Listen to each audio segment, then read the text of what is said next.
আজকে আমি আপনাদের তালের দুধ পুলি করে দেখাবো। তার জন্য এখানে নিয়ে নিয়েছি 1 বাটি তালের পাল আর নিয়ে নিয়েছি 1 বাটি চালের গুঁড়ো। আমরা তো সবসময় তালের বড়া খেয়ে থাকি, কিন্তু আমি যেভাবে তালের দুধ পুলিটা বানাবো, আপনারা যদি একবার এইভাবে বাড়িতে বানিয়ে নেন, একবার বানিয়ে খেলে কিন্তু বারবার বানিয়ে খেতে ইচ্ছা হবে। এতটাই খেতে সুস্বাদু হয়, আর যেমন খেতে সুস্বাদু সেই রকম কিন্তু নরম, মুখে দিলেই কিন্তু মিলিয়ে যাবে।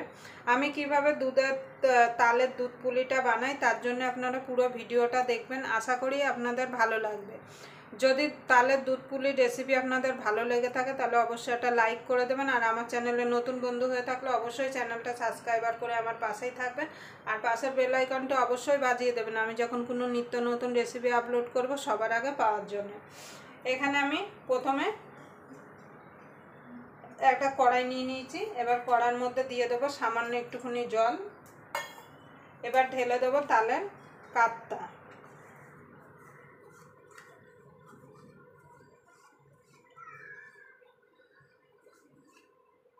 একবার অবশ্যই এইভাবে বাড়িতে বানিয়ে কমেন্ট বক্সে জানাতে ভুলবেন না যে কেমন হলো। সামান্য দিয়ে দেবো একটুখানি নুন।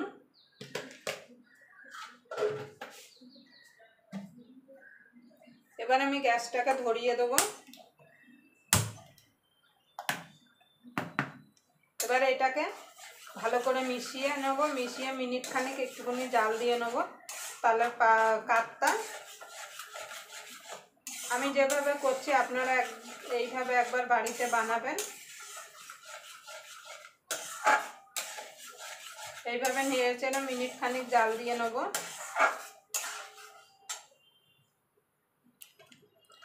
দেখুন বন্ধুরা, তালের পাকটা আমি মিনিট খানিক জাল দিয়ে নিয়েছি।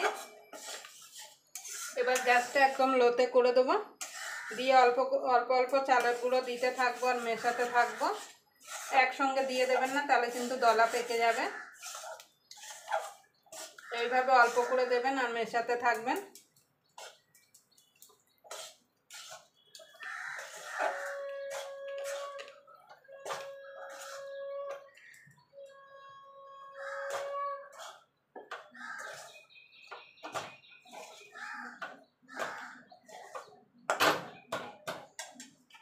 আর একটু লাগবে। এবার ভালো করে মিশিয়ে নেব। দেখুন বন্ধুরা, পুরো 1 বাটি চালের গুঁড়ো লাগেনি, যেহেতু আমার পুরো 1 বাটি তালের কাত ছিল না বলে ওই জন্য পুরো 1 বাটি এতটা চালের গুঁড়ো বেঁচে গেছে। এটা সাইডে রেখে দেবো। রেখে দিয়ে এটাকে ঠান্ডা হওয়ার জন্য একটা থালায় ঢেলে নেব।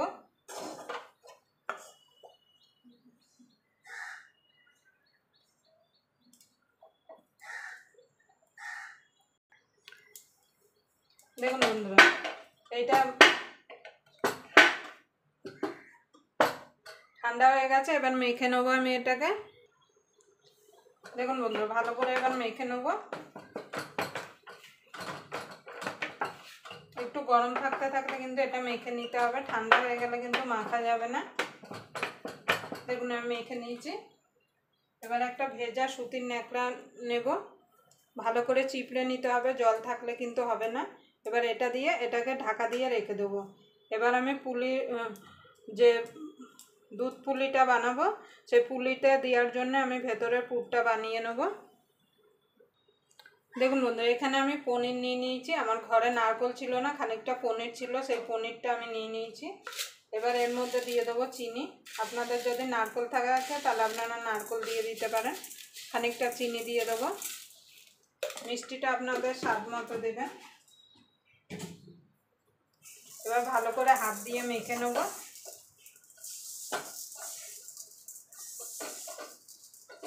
নারকেল দিয়ে তো আমরা সবসময় দুধ পুলি খেয়েই থাকি, কিন্তু একবার এইভাবে ছানা কিংবা পনির দিয়ে একবার বানিয়ে দেখুন।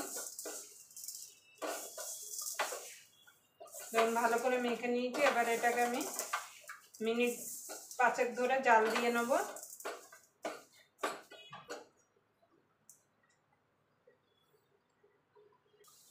দেখুন বন্ধু, গ্যাসটা ধরিয়ে দিয়েছি। এবার এটাকে আমি মিনিট 5 একটুখানি নাড়াচাড়া করে রান্না করে নেব।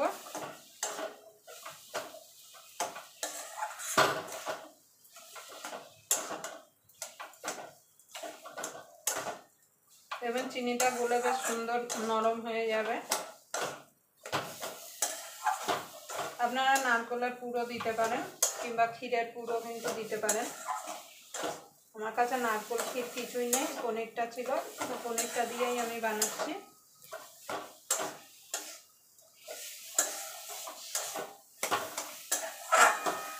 এইভাবে মিনিট 5 জাল দিয়ে নেব। আর গ্যাসটা কিন্তু লো টু মিডিয়ামে রাখতে হবে, না হলে কিন্তু তলা থেকে লেগে যাবে। আর কন্টিনিউ কিন্তু এইভাবে নেড়ে যেতে হবে। দেখুন বন্ধু, পনিরটা জাল দেওয়া হয়ে গেছে, এবার আমি নামিয়ে নেব।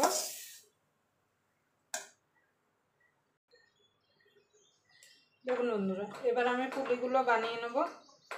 তার জন্য এইভাবে আমি খানিকটা করে ময়দা নেব আর ঢাকা দিয়ে দেবো, মানে এইভাবে গর্ত মতো করে নেব, মানে একটা পাটি টাইপের করে নেব। খুব বেশি বড় আমি করছি না, আপনারা আপনাদের পছন্দ মতো করবেন। এবার এর মধ্যে এটা দিয়ে দেবো, মানে পনিরটা যে আমি জাল দিয়ে রেখেছিলাম সেটা দিয়ে দেবো। বেশি হয়ে গেছে, একটু কমিয়ে দেবো। খুব বেশি দেওয়া যাবে না, তাহলে বাইরের থেকে কিন্তু বেরিয়ে যাবে। এবার মুখটাকে এইভাবে বন্ধ করে দেবো।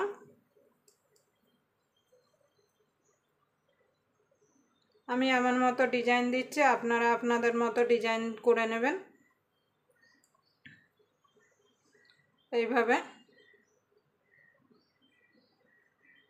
যাতে দুধে দেওয়ার পরে খুলে না যায়। দেখুন এইভাবে আমি সবগুলো বানিয়ে নেব। দেখুন এইভাবে বানিয়ে নেব। আর একটা দেখিয়ে দিচ্ছি, আপনারা সবাই কম বেশি বানাতে পারেন। এইভাবে বাটির মতো করে নেব। দেখুন বন্ধুরা, এর মধ্যে আমি পনিরের যে জাল দিয়ে রেখেছিলাম সন্দেশটা, সেটা দিয়ে দিলাম। আপনারা পনিরের বদলে ছানা দিয়েও বানাতে পারেন কিংবা ক্ষীরেরও করতে পারেন, যেটা আপনাদের পছন্দ। নারকেল দিয়েও আপনারা বানিয়ে নিতে পারেন। নারকেল দিয়ে তো আমরা সবসময় খেয়েই থাকি। আমার কাছে হাতের কাছে যেটা ছিল আমি সেটা দিয়েই বানালাম, মানে ভেতরে পুরটা দিলাম। দেখুন বন্ধুরা, এইভাবে সবগুলো আমি রেডি করে নেব। দেখুন বন্ধুরা, সব পুলিগুলো আমি গড়ে নিয়েছি। এবার আমি দুধটা বসিয়ে দেবো গরম করার জন্য। দুধটা আগের থেকে আমি জাল দিয়ে রেখেছি।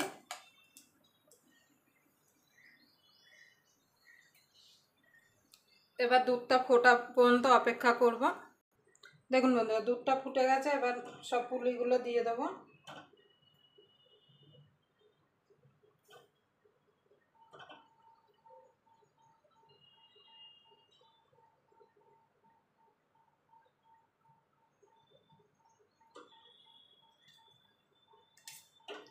পুলিটা দিয়ে মিনিট 2 ভালো করে ফুটিয়ে নেব। দেখুন বন্ধুরা, মিনিট 2 ফোটানো হয়ে গেছে। এবার এখানে দিয়ে দিচ্ছি 150 গ্রাম চিনি। যেহেতু 500 দুধ আছে এখানে, আপনারা যদি বেশি দুধ নেন তাহলে বেশি করে চিনি দেবেন। আর মিষ্টিটা আপনাদের স্বাদ মতো দেবেন, যে যেমন মিষ্টি খেতে পছন্দ করেন। চিনিটা দিয়ে মিনিট 3-4 ভালো করে ফুটিয়ে নেবো, কেন চিনিটা দেওয়ার পরে বলে একটুখানি পাতলা হয়ে যাবে দুধটা। মিনিট 5 ফুটিয়ে নিলেই কিন্তু আমার তালের দুধ পুলি রেডি হয়ে যাবে। আপনারা অবশ্যই এইভাবে একবার বাড়িতে বানিয়ে নেবেন। দেখুন বন্ধুরা, তালের দুধ পুলি আমার রেডি হয়ে গেছে। দেখুন একটা পুলিও কিন্তু ফাটেনি। আপনারা এইভাবে বাড়িতে বানিয়ে নেবেন। এবার আমি গ্যাসটা নিভিয়ে দেবো, কেন ঠান্ডা হয়ে গেলে কিন্তু আরেকটু ঘন হয়ে যাবে। একটু ঠান্ডা করে তারপর আপনাদের কেটে দেখাচ্ছি যে কেমন হলো। দেখুন বন্ধু, ঠান্ডা হয়ে গেছে। এবার আমি একটা কেটে দেখাচ্ছি, মানে একটুখানি ঠান্ডা হয়েছে, খুব ঠান্ডা হয়নি। দেখুন কতটা নরম হয়েছে, দেখুন দেখুন, মানে চামচ লাগাতেই পুরো একদম, আর এইরকমই কিন্তু নরম থাকবে। ঠান্ডা হয়ে যাওয়ার পরেও কিন্তু এরকম নরমই থাকবে, শক্ত কিন্তু হবে না। আবার আপনাদের সঙ্গে কোনো নতুন রেসিপি নিয়ে দেখা হবে, ততক্ষণ পর্যন্ত আপনারা ভালো থাকবেন, সুস্থ থাকবেন।